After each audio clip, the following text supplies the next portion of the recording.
Welcome to Back to the Father, a show about the journey of life focused on our final end, which is God Himself, our loving Father. And now, here's your host, Dave Palmer. Oh, well, welcome everybody to Back to the Father. We didn't know we'd be here today, but we are, and we're glad that you're joining us as we talk about particular topics related to St. Thomas Aquinas and the Summa Theologia. It's a show that's been on for a year and a half or 2 years now, and I mentioned last week, I'm not sure about the future of the show, but here we are, and we have an interesting topic. We also have a surprise guest to introduce you to. Is she on camera yet? Not yet. Okay, not yet. All right. One guest that is not really a guest, but kind of a co-host that is not a surprise is Sissel Anderson. She's right over there. She's wearing something that is not a sombrero.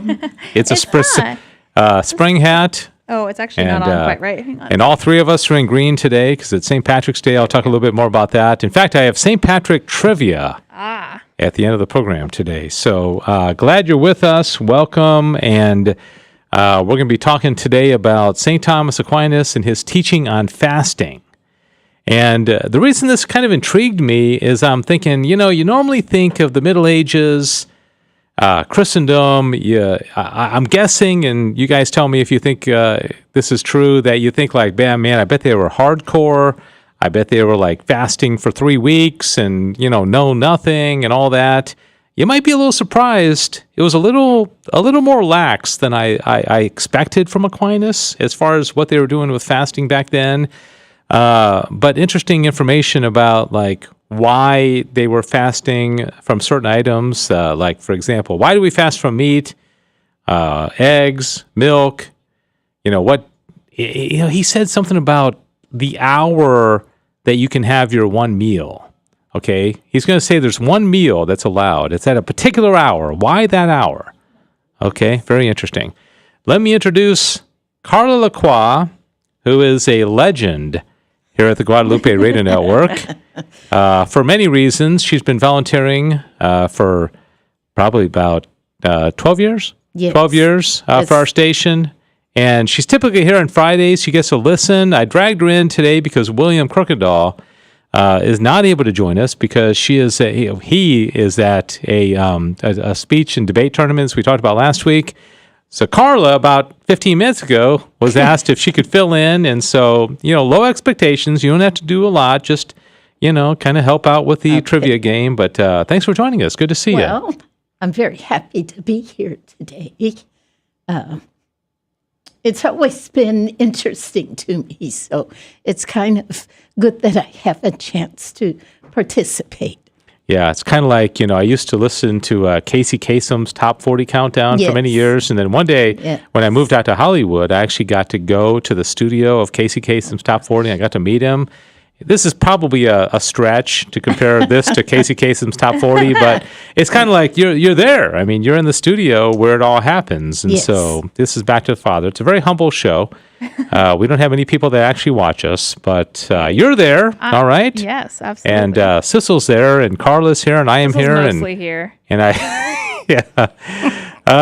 so, it's kind of interesting to do fasting on St. Patrick's Day because it's a weird dynamic where, it's a Friday in Lent, but a lot of bishops will give a little bit of wiggle room today as far as do you have to stick to all the fasts and all that. And and I'm not judging anybody because I'm loosening up my fast today because of St. Patrick's Day. Will you do that? We had an email that said that Bishop Burns released us from the fasting today. Mm-hmm. And so did the fourth. Yeah. So that was kind of interesting. It shows you the influence of a particular feast day and how much people, the entire culture, whether they're Catholic or not, have kind of grabbed onto this day. Yes. And made it a day of celebration. And, for everybody who thinks that the Catholic Church is stuffy and it's all about no. Well, today, this day is brought to you by the Catholic Church, on a day where you go out and have a green beer or two or a Guinness. And so anyways. Wait, is there actually green beer? Oh yeah, you've never had a green beer? No, I'm not. No. They it's with dye. Oh, okay. Well, Yeah. I don't really. I'm not a beer drinker. Besides, like the Guinness that I drink one day a year on St. Patrick's Day. More of a whiskey. Like person. today. Like today. Today's the one day. We have a tradition here at the office. I bring do. in a 6-pack of Guinness, and we each have one. So. Yeah, it's a good tradition. Okay. All right. So, I have some St. Patrick trivia at the end of the show, but it's really interesting. And so I'm very interested in getting into this. And if you are out there in social media land, on Everyone's YouTube, probably not here because they're like, you weren't supposed to come back. Yeah, I know. We weren't supposed to come back. But there are a few people watching. If you want to tell us where you are or who you are or, anything like that, just feel free to chime in. And this is, I guarantee you that there's going to be something about these teachings on fasting from St. Thomas Aquinas that you'll find interesting. I don't want to give too much away, so let's get right into it. Okay, so first of all, here's my little graphic on fasting. I don't know if Sissel is doing like triple and quadruple duty here. Give me like 2 seconds, and it'll be up. Okay. Okay. Maybe more than 2 seconds. Yeah. So St. Patrick's Day again, Friday in Lent. I remember going to a big event a number of years ago, and it landed on a Friday in Lent, and the bishop was there, and he got up, and he said, "Oh, that's okay, you can go ahead and have meat today." And I kind of felt guilty, but that's kind of a weird thing, because he's the bishop, he's our shepherd, and we follow him, and, ideally, if he says it's okay, then it should be okay, and so it's lifted, it's dispensed, But I think that night, because maybe I was just a little bit, rigid, I didn't eat meat, even though he gave me a dispensation. What do you think about that? Oh, who are you asking in particular? Anybody who wants to talk. I wonder about me because I'm in this for health reasons. And I'm one of those lucky people that has full-blown active gout. Mm-hmm. And so meat to me isn't a big thing anymore. I kind of abstain a lot of the time. For me, it would be nice if somebody would say, "Hey, you can have all the meat you want today." Right. Yeah. I remember, on a Friday in Lent going out to like the restaurant here in North Texas called Papados, and you have crab seafood. And you can have lobster and you can have oysters, and I'm like, is this really sacrificial? I mean, seriously? I think things have changed a little bit. If you're a person who likes seafood, the fasting isn't too bad for you, because then a lot of people go out and have whatever fish or seafood they really like. But the reasons that St. Thomas Aquinas is going to give of why, okay, I'll give it away. He's going to say it's meat, it's eggs, and it's dairy. Okay, but why those things? Okay, his explanation is really interesting.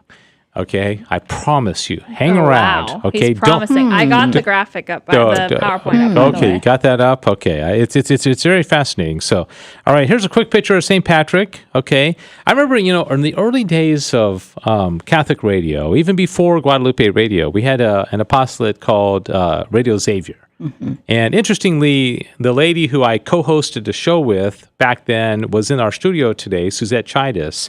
And we had this Sunday morning show. It was Radio Xavier, and, I was very fervent for the faith and all that. And when March 17th came around, we had this party, this celebration called a real St. Patrick's Day party. Okay, so I think, we still had beer, and, there's nothing wrong with that. But the whole event was really focused on St. Patrick and learning about him and celebrating him, praying for his intercession.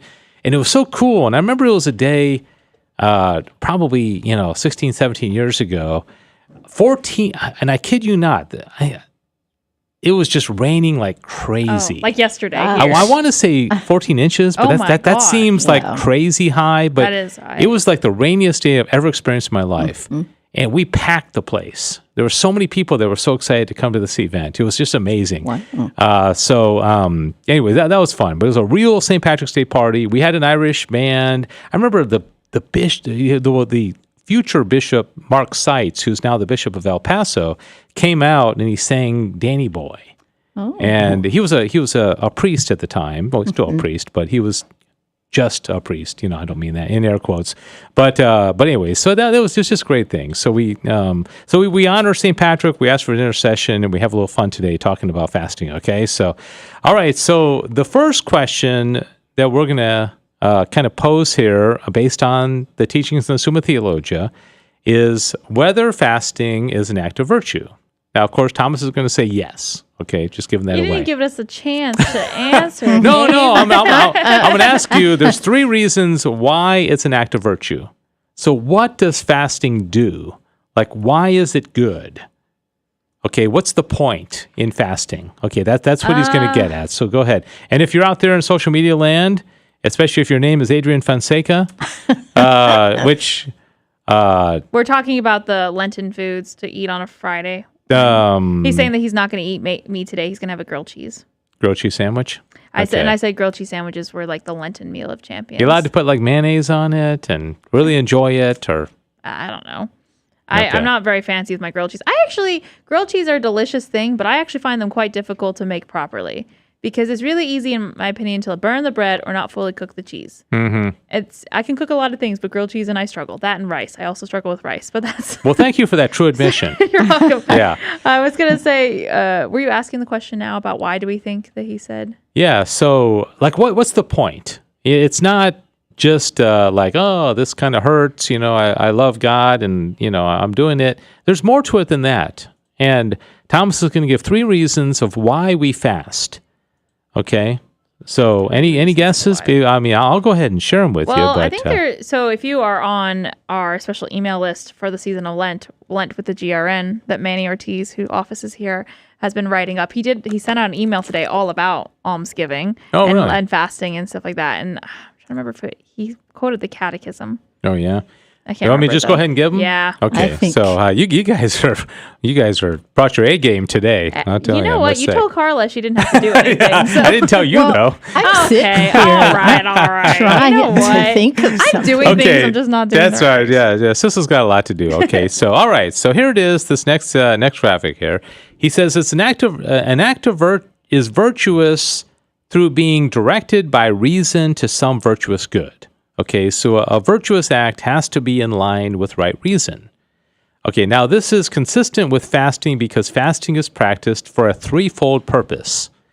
The first, in order to bridle the lusts of the flesh. Wherefore the apostle, St. Paul says, in fasting in chastity, since fasting is the guardian of chastity, for according to Jerome, Venus is cold when Ceres and Bacchus are not there. That is to say, lust is cooled by abstinence in meat and drink. So I guess the point here is that, let's say somebody, struggles with pornography or, sleeping too much or some desire of the flesh that they just can't quite get a hold of. If they're able to bridle their temptation to eat too much, it helps them be strengthened against other sins, right? Because if you can't bridle the desire of the palate, then you're probably not going to be able to control other parts as well. So it's a little mortification, but it has spiritual benefits because it redounds, I guess you could say, to other things. Secondly, we have recourse to fasting in order that the mind may arise more freely to the contemplation of heavenly things. Hence it is related of Daniel that he received a revelation from God after fasting for 3 weeks. Okay, so think about it. I mean, if you want to contemplate God, if you want to lift your mind to God, and all you're doing is thinking about like that belt buster at Dairy Queen, looking at you, Sissel. Whoa. Hold up here. Why am I the one being called out? No, I mean, hey, belt busters at Dairy Queen. I don't even know what a belt buster is. You never had a belt buster? What is it considered? Is that like their... It's a one big, of the yeah. burgers? Yeah, it's a big Oh, burger. It's a big one. Okay, so the point is, I mean, if you want to focus on spiritual things, you have to kind of get your mind off the temporal things, right?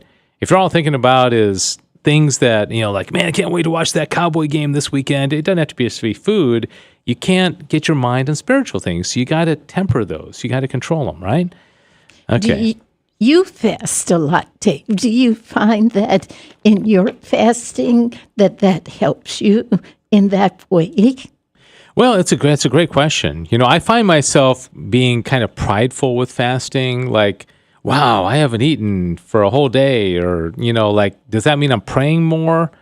Or sometimes sometimes it can almost be the opposite, because you're so hungry. That's what I'm thinking. That you're thinking about the food. Think about alleviating the characteristics of being hungry. Right, which would be totally against what he's saying, right? I feel like a lot of days, like we have the 2 days, a year really where we're supposed to fast. It's Ash Wednesday and Good Friday. Mm-hmm. And on those days, I feel like I struggle a lot more with, fasting for whatever reason. Even I don't break the fast, but I struggle a little bit more. I definitely watch videos on my phone about food. Mm-hmm. Do you really? Yeah, I'm like, okay, I'm good So now. while you're fasting, you're watching videos about food? Well, just like occasionally, like I'll see something and I'll just watch it and I'm like, okay, I feel better now. Like, and then I'm like, good. Oh, that would make it worse for me. Really? That would I just look at it and I'm like, okay, one day I'll have that. And then I put it aside. I would be thinking about what I watched all day. Oh yeah. See, I actually unintentionally haven't eaten anything today, just because I've been chaotic. Yeah. So I think if I'm fasting, and people are talking about food, I'm like, this is kind of annoying, Yeah.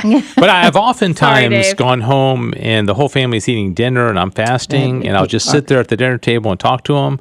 And that's not that big of a deal, No. I mean, when you don't have to, if you're sitting with a group of people and they're all eating and things like that, you have a time to really be able to enjoy the company and just chat with you're not focused on your food. So it is nice. All right. Thirdly, in order to satisfy for sins, wherein it is written, be converted to me with all your heart in fasting and in weeping and in mourning. The same is declared by Augustine in a sermon. Fasting cleanses the soul, raises the mind, subjects one's flesh to the spirit, renders the heart contrite and humble, scatters the clouds of concupiscence, quenches the fire of lust, and kindles the true light of chastity. So I think basically, you're giving something up, because if you just live your whole life satisfying every single creature comfort, when you're tired, you sleep, when you're hungry, you eat, that there's no... I don't know. There's something weird about that. There's no mortification, because then you're like a beast. A dog, when he's hungry, he'll eat. When he's tired, he sleeps. Mm-hmm. There's no self-control, So, all right. So that's that. All right. Is fasting a matter of precept? Does the church have a right to tell us when to fast? Can I just want to make sure I'm in like the right... on the right show. Yeah, actually, am I on the right show? That's what I was going to ask. No. I was going to ask, can I make sure precept, the definition of the word? I just want to make sure. I hear it a lot, and it's like one of those things where you're pretty sure you know what it means, but I just want to make sure. Okay. You need to define precept. Do you want me to tell you, or do you want to guess? No, you tell me. I'm it's not like a law. Guessy. A law. A precept is a law. Perfect. Okay, so that's what I thought. Just making sure. Does the church have a right to tell us we have to fast certain days? That's what he's saying. Is it a matter of precept? So what do you think? What do you think he's going to say? Yes. Yes. Okay, good guess. I would say yes, too. All right. So why, though? Here it is. Wow. He says... Dave had no confidence in us getting that right at all. No, I figured you would. Just as it belongs to the secular authority to make legal precepts which apply to the natural law to matters of common weal in temporal affairs, so it belongs to ecclesiastical superiors to prescribe by statute those things that concern the common weal of the faithful in spiritual goods. You ever heard that expression, common weal? The common good. Okay, Thomas talks a lot about the common good. But a common weal. Now, it has been stated above that fasting is useful as atoning for and preventing sin, and as raising the mind to spiritual things. And this is interesting, everyone is bound by the natural dictate of reason to practice fasting as far as it is necessary for these purposes. So what he's saying is that fasting is natural law. So the person born and has never been exposed to divine revelation, never been told by the church, still has a natural requirement to fast. So when we're talking about fasting like that, are we talking about only food? What else would you fast from? Well, I mean, I guess I'm trying to think from like the natural law standpoint. Because, okay, you could say someone who's never been introduced to God's law could just be, on an island, let's say, somewhere, and they, I guess, ate too many coconuts or something, and then they're like, I don't know. My story is not getting a little away from me. It's like a primitive person that only eats coconuts. Yes, and then like Tom they Hanks could just be like, you know what? I am noticing that I'm becoming obsessed with my coconuts, and I need to like focus on other things. Or there's a natural desire to sacrifice, perhaps. Right? To like say, I'm going to not have coconuts this week. Yeah. Kind of idea. Yeah, so, I think that's what he's saying. Okay. Because I feel like you could do that also with different actions. You could say like, oh, I really love sleep. Sure, I really love sleep, so I'm going to stop taking 5 naps a day. You know, I'm going to. It's interesting. Yeah, I mean, I think you're right. I mean, that was a really roundabout story. Does natural law dictate that we give something back to some creator, somebody who gave us something, and we have to sacrifice for, his good? I mean, it's. Let me finish this last paragraph, and then we'll continue. Okay. Wherefore, fasting in general is a matter of precept of the natural law. See that? I mean, listen. I mean, did anybody know that? While the fixing of the time and manner of fasting as becoming and profitable to the Christian people is a matter of precept of positive law established by ecclesiastical authority. The latter is the church fast. The former is the fast prescribed by nature. So fasting is natural. I still can't having a hard time with that? Comprehend how fasting could be natural. Law. Yeah, because you would think you just like an animal doesn't think of fasting, but an animal doesn't have reason. An animal doesn't contemplate its creator. And so I think it has to do with thankfulness. Like you're like, you know what? I need to give something back. Not fasting in the natural realm has to first be aware of a higher person. Yeah. So I don't know. Thomas would say we naturally know there's us, but so you're not buying it. No, not unless you actually have this idea or concept that there is a creator or that there is someone higher. Yeah. But if you don't know that or if you haven't experienced it, do you think every human just naturally assumes that there's a creator or a higher power? That's a whole another topic. I mean, that Thomas does address in the Summa, and he does say that we can know through the effects of the world. Okay, like I mean, seriously, can you look at a sunset and just say, "Oh, I bet you that just kind of popped there"? I mean, or we see birds or ducks or fellow human beings or the order of the world and the ancients always looked at the stars and the planets, and it's just that this just kind of popped there, and so they say, okay, there's a creator, and then the next thing would say, I think. I've been blessed. I've been given a lot of good things here. Maybe I need to pay something back. Okay. Maybe I need to, rather than eating that third coconut, to use Sissel's example. Hi. Me and my coconuts. Maybe I need to eat 2.5 coconuts today. Gotcha. And Thanksgiving to that creator. It's more understandable now. Yeah. Well, I guess that's what it's all about, By the isn't way, it? Adrian commented that in the circumstance, Thomas was only talking about food because properly speaking, fasting applied to food, but we use fasting more broadly to mean sacrificing anything. Yeah. And fasting is good for our health, but it also is in accordance to virtues. To Cicero and the Greeks said the same thing. That's what he said? Mm-hmm. Okay. Yeah, I mean, what else do we fast? I mean, you're going to instead of sleeping 8 hours, I'll sleep 7 hours? Or well, we all the time do you ever hear anybody fasting from sleep? Unintentionally. Like last night I did. I stayed up way too late getting ready for St. Patrick's Day. But that wasn't a fast then. I mean, it wasn't intentional. It wasn't intentional. It was not of the will. Yeah. Nope. Okay. It was very much not of my will. All right. Moving on to our next question: whether all are bound to keep the fast of the church. Now, interesting. As I mentioned in the introduction, I was kind of like, man, Thomas is going to come down hard on this. He's going to say, yeah, you must. It's a mortal sin if you don't. I'm a little surprised. He's pretty. He actually gives a lot of wiggle room.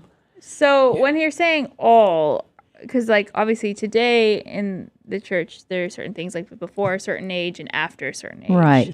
That's what I was So is he kind of talking about that sort of thing, or is that where he's being loose on, or? And also, I mean, what about non-Catholics? He says fast. And I think in some certain health circumstances where it wouldn't be good for. Yeah. So let me read what he says, and then maybe this will answer the question. Okay. As stated above, general precepts are framed according to the requirements of the many. Okay, wherefore, in making such precepts, the lawgiver considers what happens generally and for the most part, and he does not intend the precept to be binding on a person in whom some special reason there is something incompatible with observance of the precept. Okay, like nowadays, elderly people don't have to fast, right? A 5-year-old doesn't have to fast, okay? Which is interesting because my 9-year-old son, every single night, he wants these smoothies, okay? And he gets a smoothie every night, okay, if he's had a good day. Well, Paula has kind of imposed a fast of smoothies on him. Gosh. Okay, so he's 9, and so he didn't choose it himself, but she's like, "You're fasting, buddy." Okay, he's 9; he can handle it. I mean, it's a smoothie. I mean, it's not like we're taking away like food from him. Yet discretion must be brought to bear on this point. For if the reason be evident, it is lawful for a man to use his own judgment in omitting to fulfill the precept, especially if custom be in his favor, or if it be difficult for him to have recourse to superior authority. On the other hand, if the reason be doubtful, one should have recourse to the superior who has power to grant a dispensation in such cases, and this must be done in the fasts appointed by the church, to which all are bound in general, unless there be some special obstacle to his observance. It almost sounds like this would be written in 2023. He's saying, if the bishop gives you a dispensation, you're fine. If there's some circumstance that you can't do it, you're sick. So saying like that, several bishops, giving a dispensation today on a day like today. Is that what he would say? Right. I mean, I think what I don't know that he's necessarily talking about like a general dispensation, but I think he's individual. Yeah, you go to him and you say, Bishop, I just had surgery the other day, and I'd like to be, dispensed from my obligation. I think that's what he's talking about. Gotcha. More of a individual dispensation. Case, yeah. I just wonder if back 1,000 years ago, they're like, hey, the St. Patrick's Day thing really is a modern thing. In fact, I've got an interesting fact that for many, I'll give one away. For many, many years, from like 1910 to 1960 or something, bars were closed on St. Patrick's Day. You realize that? In observance of the feast day. Wow. Now it's the exact opposite. Now it's like they're one of the biggest days of the year for them. I kind of think that I like it the other way. I mean, but I did drink a beer today, so I'm not judging anybody. Okay. So, anyways, all right. So this all making sense? Yeah. Okay. So now, whether it is requisite for fasting that one eat but once. Okay. Okay. So you're only allowed to eat one meal a day, he's going to say. Okay. I would have thought that back then it would have been like, nothing. You don't eat at all. He's more lax than I thought that, they would have been in the medieval ages.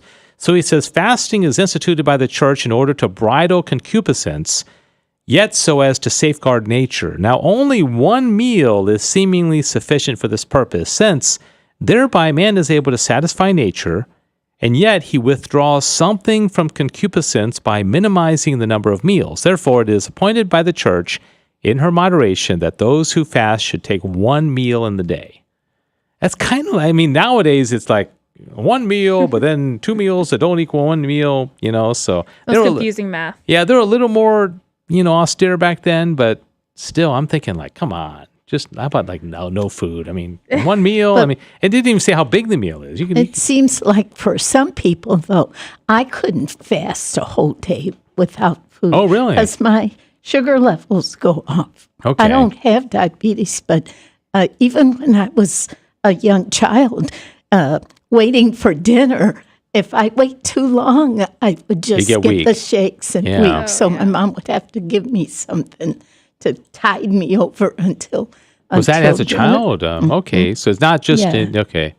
No. Yeah, it's just, I think it may very depend on circumstantial. your metabolism and how you process your food. Yeah. Could you go a day or two without food? I think I could, yeah. I definitely, again, I've done it very unintentionally, like in college times when I was just really, really busy, went from thing to thing, didn't pack lunch, didn't want to spend money, and would go and suddenly I'm like, oh, I didn't eat all day, or then I'm like too tired and I just go to sleep, wake up the next day, you know. So there's been times where I've done it unintentionally. I think always when you're doing it intentionally, it's always harder. But yeah, I think I would be okay. I mean, it definitely would be rough at times. Yeah. Adrian points out that the difference is that they fasted a third of the year, whereas now there are only 2 fast days and 7 abstinence days. Okay. Okay. So although we should still do something on every Friday. All right. So don't look ahead. Okay. I know, Carla, you don't have gonna be it so hard. privy, but what hour of the day do you think Thomas Aquinas says you should have that one meal, and why? The 12th hour of the day, because it's halfway through the day. Okay, good guess. That's mine. An incorrect guess, but a good one nonetheless. Confidently did that.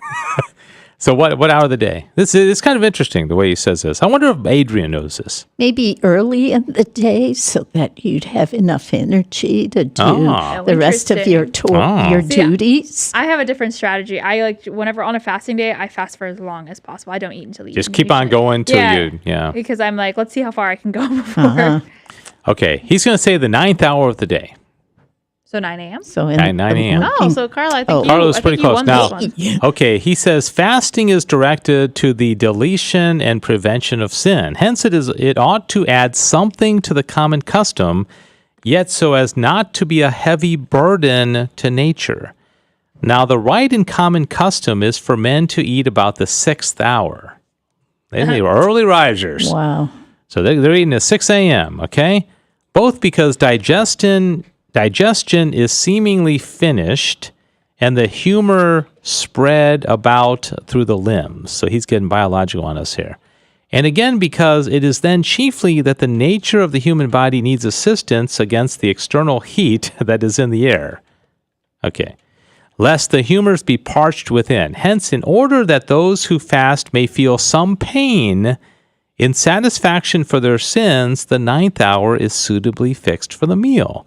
So he's saying, okay, most people eat at 6, so don't eat at 6. Wait 3 hours.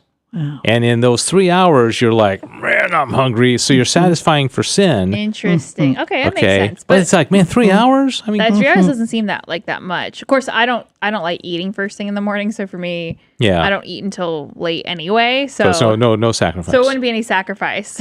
So I'd have to wait even longer though. And I think also, it was more agrarian society. They're probably getting up at 5, right, eating at 6, going out into the fields. They're working. So, so then to not eat at 6 and still go out and work, that's a big sacrifice. That's what I'm guessing. And you're expending a lot of energy, and you need something to sustain you to work the rest of the day. So you're satisfying for your sins. You're out there working. You're in the sun. It's hot. You're hungry. And you're thinking, all for you, Lord. Yeah. Okay, moreover, this hour agrees with the mystery of Christ's passion, which was brought to a close at the 9th hour.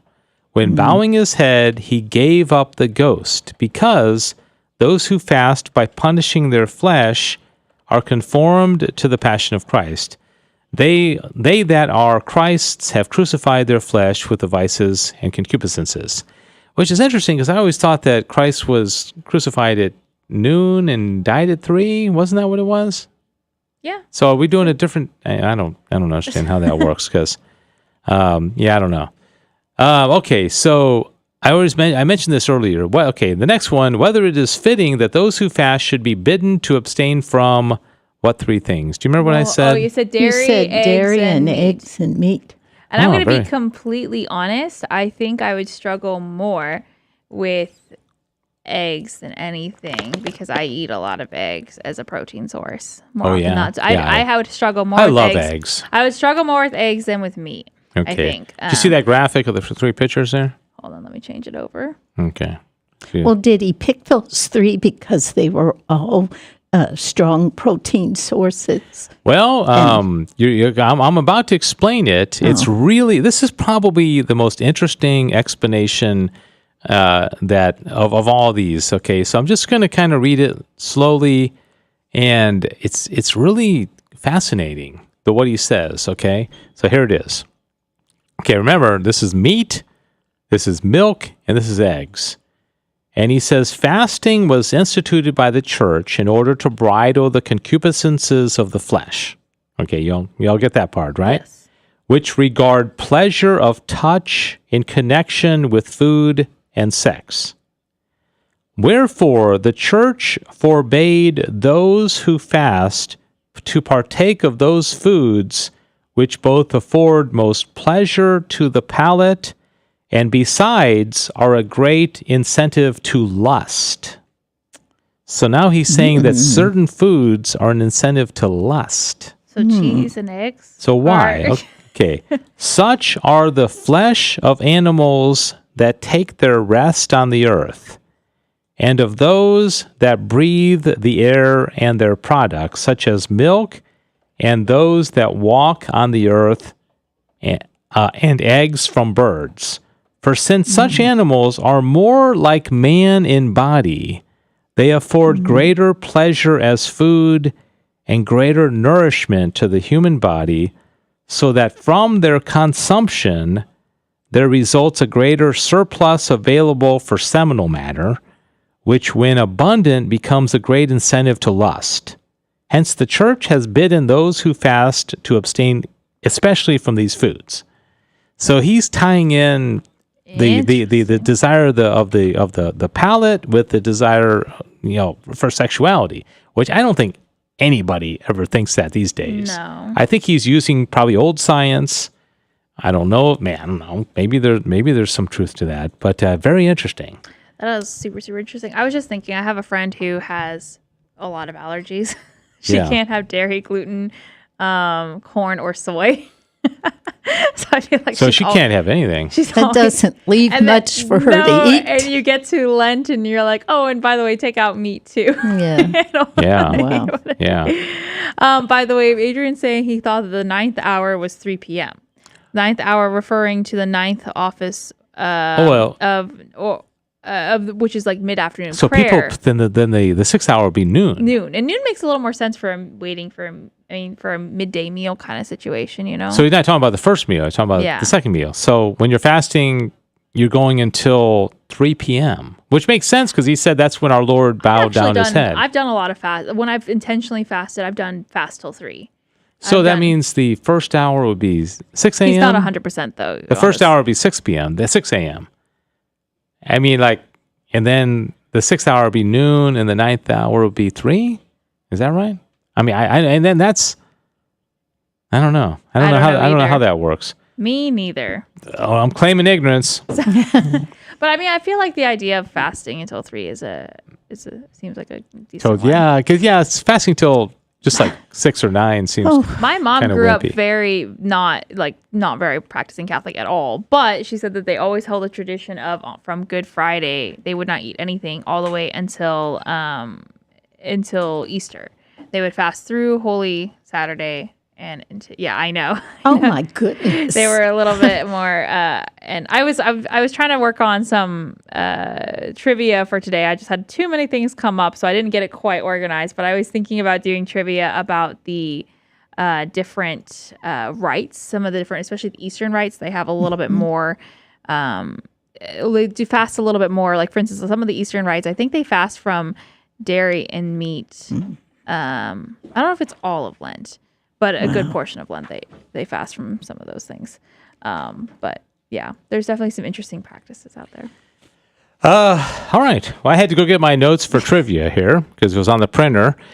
But pretty interesting stuff, huh? It is very, very interesting. So Aquinas had some pretty fascinating stuff. And I don't know if there's any other comments from anybody out there watching in social media land. Thanks for joining us. We typically close out our show with some trivia. And normally we pit Sissel against William or me against William. And William normally loses. But what's it? So no pressure. So I make fun of the people that aren't here, okay? But no pressure on you, Carla. Oh. Okay, but you're going to be going against, because I don't think Sissel brought trivia today. I was just talking about that I was trying to come up with some of the interesting fasting traditions in different rites, but I just didn't get it together fast enough, so unfortunately. But that's all right. Are we ready? Yeah. Okay. All right. Oh, hang on. I'm having to do too many things at once. All right, it's that time of the show where we give Dave Summa to think about, and he gives it right back. Although, technically, I'm not giving him anything. I just realized it's Dave giving us everything. I'm just giving it back. I'm giving all today. Now, normally, William will regale us with a joke, like a dad joke or something. And I was trying to remember, because the other day, we were taking pictures for our website, and you had a dad book joke like on your phone. Yeah. Do you remember any of those? Some jokes. Because I was telling my daughter and her friend dad jokes last night, and I can't for the life of me remember what they were. But they were really good ones. We were trying to get Dave to laugh, like smile and laugh naturally for his picture. Mm-hmm. So Carla, it was all hands on deck. Carla was saying jokes to get him to laugh, and they were really good. I'm trying to remember the ones that I pulled up last night because they were, jokes are just they like go, don't they? Would you like me to find a good clean joke? Why don't you find a good clean joke? I'll get this organized. I'm going to ask you all some questions. And the first person to get it right gets a point. Okay. Are you a competitive sort, Carla? Are you competitive? If I know the topic, then you feel kind of competitive. I actually did do this week. I went to half of a trivia night. I was late. I went to half of a trivia night. I had a meeting at my church. There was all St. Patrick's Day themed. So I'm hoping I'll remember some of it. I wasn't there for all of it though, so I bet some of the questions you're going to ask were there. Okay, so I'm going to go ahead and put a C and an S and keep score. Okay. So y'all ready? So first person to shout out the answer gets it right. Okay, and feel free to play at home if you'd like. Some of these are about St. Patrick, and some are more like Irish culture in general. Okay, so some of them are pretty light, and some of them I'm going to just say now I have absolutely no Irish blood in me. So making a few excuses there. Yep. Okay, I've got to do my usual disclaimer. According to folklore, what was a leprechaun's occupation? What's it? He's a shoemaker. Goodness. Okay, all right. That was one of the. I have the Didn't sound know that effects. one at all. And Sissel's really good at this stuff. I know Carla. she is. She rarely loses unless she's going against me. Wow, that was my little sound effect. Really late. All right. I forgot I was doing that. Which Irish actor starred in the 1962 Oscar-winning movie called Lawrence of Arabia? Sean O'Connor. I don't know. I have literally no idea. Oh, come on now. Lawrence of Arabia. Peter O'Toole. Oh. Come on, you old soul. I know. You I should know know that. this. Okay. Well, hold on. Let me give myself a. Yeah. Oh, I have too much. I have too many. All right. Whoever gets closest on this one, okay? Okay. Carla, you I'm look. just sitting here shaking my you look head defeated. Okay, you're closest. This is not my type of trivia. But this is this is not my subject. Lenten humiliation. I'm up on. Okay. Yes. What year did the first known St. Patrick's Day celebration happen in the U.S.? So whoever's closest. I think I'm pretty sure I know what city it might have happened in. I didn't ask the city. I'm sorry. So what year? 1789. Carla? 1853. 1600. I was close. All right, Carla's closer. No. Does it say where it was? Probably Boston, Okay. I'm guessing. I don't know. Doesn't say. Okay. Oftentimes, St. Patrick is seen, wearing green, but he actually was known to wear a different color. What was that? What was that color? Red. I'm just guessing. No. I have no idea. Take a wild guess. He was not pictured typically Blue. in blue. Yes, that is the color. Why? He is. He was in blue. Okay. But is there a reason for that? All the artwork shows him wearing blue. Okay. Okay. But they don't say why. No. Someone just decided it was good in blue. That's intriguing to me. I so know. I'm going to do some more research. Yeah. And let it you might just been his favorite color. Like I typically wear blue because because I have blue eyes. And okay, I don't expect you to know Patrick's actual name, but it was Maven Sukkot. Oh my! Wow. I bet nobody knows that. His actual name, Maven Sukkot. By the way, Adrian got the blue. By the way. Oh, did he? Okay, so I'll take 1 point away from Sissel. Hey. And Adrian now has 1. So Sissel has Hold up a second. Sissel has 2. Adrian has 1. I just like a good competition. Okay. Okay. So if his name was Maven Sukkot, Why do we call him Patrick? And I don't know. Have Okay, no nobody idea. knows. No idea. Well, Patrick comes from patricius, which means father. Oh. Okay, so it's a name So for, he was father. father. Saint, like Father Patrick? Yeah. Father. Father. Yes. Okay. March 17th is the traditional feast day of Saint Patrick. Yes. What day was that in the course of his life? The day of his Death. Yes. I was like, it's birth or death. It's I got to was be like, one come or the on, other. Carla. I was hoping Carla would get that one. Adrian also got the means father, by the way. Oh, does he? Okay. He doesn't get okay. a point. No, I'm joking. Now, this is really interesting. This is not really a question, but it's interesting. While he's been given the title in popular lore. Oh, I know this one. What? Saint. Is it about the saint Yeah. in front of his name? He wasn't canonized. Yeah. He was never actually officially canonized as a saint. However, many still recognize his contributions to the Catholic Church, and he remains a spiritual figure to this day. I never knew that. Okay. St. Patrick was not from Ireland. He was actually from England. Okay. This one says Wales? Okay, fine. Wales. Well, I did the trivia. The trivia I did this week. He was from Britain. They said the United Kingdom. So yeah, maybe that's right. what- UK is yeah. more than England. Okay, so we're not going to give Sissel that point. I'm sorry. I'm just trying to get it close. Okay. No, she's way ahead of me. Well, 3-1 to Adrian has 1, Sissel has 3. Okay, at the age of blank, he was captured by a group of Irish pirates and was taken to Ireland as a slave. Yep. At the Yes. age of what? 12? So 12, what do you say?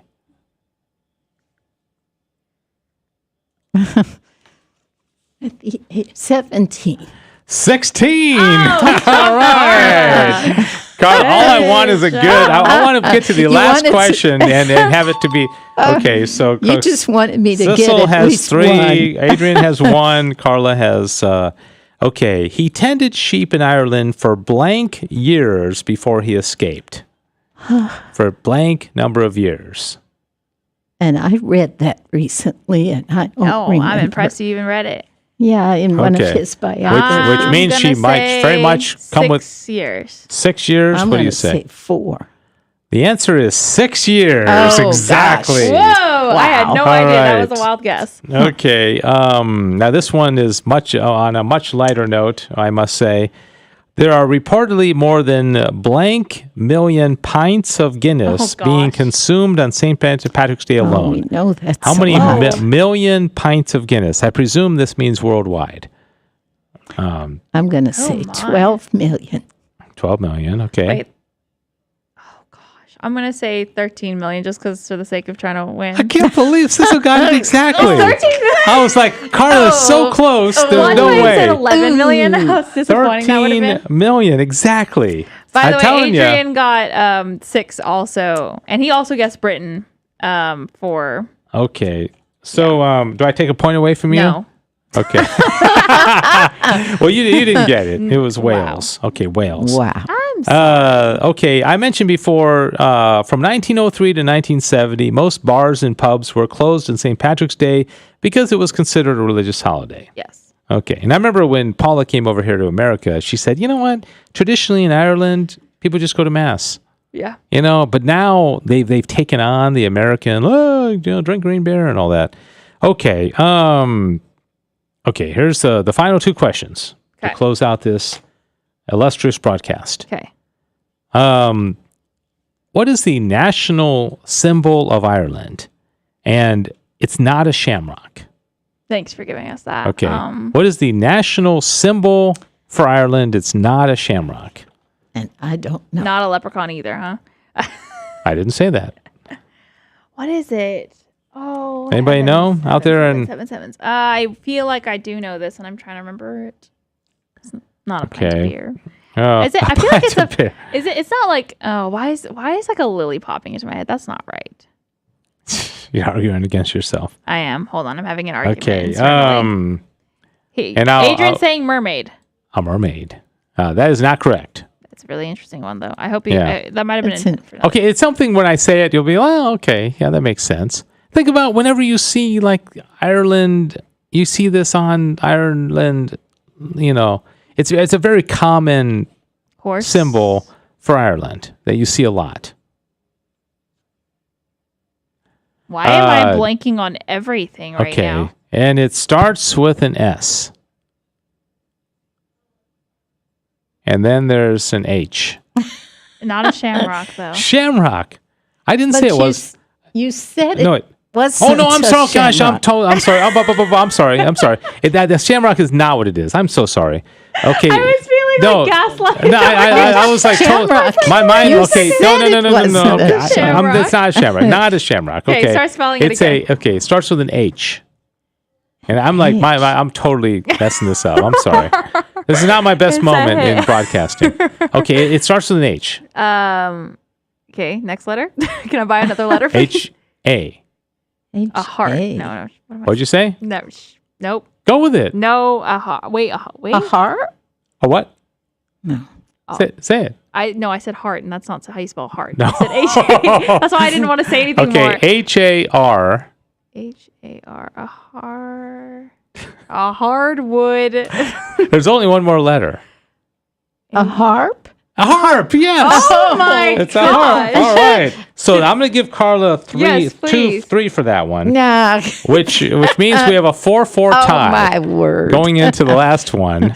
Okay. He just wants tension. He's really like Okay. rigging the system over here. Okay, so here's the last one. Your odds of finding a 4-leaf clover It's not good. are 1 in what? Your odds of finding a 4-leaf clover, like 1 in 10 what? million. 10. Okay, so your answer is 10 million? What's your answer? I know it's pretty high. It's very Because they're high, mostly but- 3-leaf clovers, right?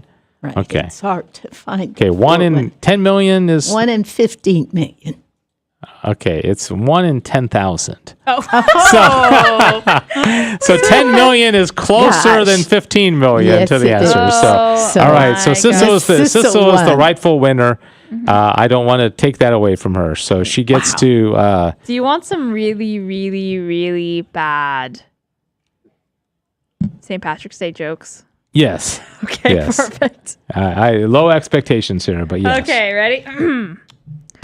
Why did the leprechaun go outside? I have no idea. Don't know. To sit on his patio. What spelled like Patty. patty? Oh, okay. All Sorry. right. Okay. Why did the Irish it says the Irish drive all the snakes out of Ireland? St. Patrick drive all. Why? It was too far to walk. Oh, okay. These are grown-in jokes. Yeah, I know. That's what I said. Did you want some really, really bad ones? Hold on a second. Okay, here. This one's funny. How old are leprechauns? I don't know. So old that they can remember when rainbows were black and white. Yeah, that's good. good one. That's good. All right, there you go. That's All your right. That's a good one. Yeah, that's pretty good. All right, well, Carla, thanks so much for joining us on the show today. It was good to have you on. You did well. Nobody ever beats Sissel, so don't feel bad. Adrian guessed 1 in 759. By the way, chances. So he gets that point. He said he wins. I would Okay. like to. Yeah, I think, I would like to protest. please. Don't take away my crown. All right. Well, hey, we are not going to have a show next week because we have the spring share-a-thon going on. After that, only the good Lord knows. Okay. Oh, I thought you were going to say definitely you'd be back. No, I don't We know. absolutely have no idea. We Yeah, are back we have today. no idea. Unexpectedly, Okay. and we don't know. But then we'll be back to the Father if we do come back. Okay. It's like the back. We Okay. should call it It'll the back really be of back. back to back to the Father. Back to the Father is back. I like that. That's got a ring to it. Okay. Then again, we never left. We just talk about leaving, right? We just talk about leaving to be dramatic, Yeah. and it gets more people Just to gets drive more in. people. You know, Yeah. clearly, See, you we can see, tricked Adrian you can to see come the back. 100 people are Yeah. watching I mean, now, think and about that's it. how we got so many people. To join us. They're just very curious. Yeah. All right. Well, have a great weekend, everybody. Happy and don't forget St. Joseph's Day in 2 days. Everybody Yes. forgets about St. Joseph. You know, he's even a greater saint than St. Patrick. He was the husband of the Blessed Mother. And so that's going to be on Sunday. So have a great Sunday and a great feast of St. Patrick and St. Joseph. God bless you. See you in maybe 2 weeks. We'll see. God bless you. Thanks for joining us for with the Father. And don't forget, the glory of God is the human person fully alive. If you have comments about the show, email Dave Palmer at grnonline.com.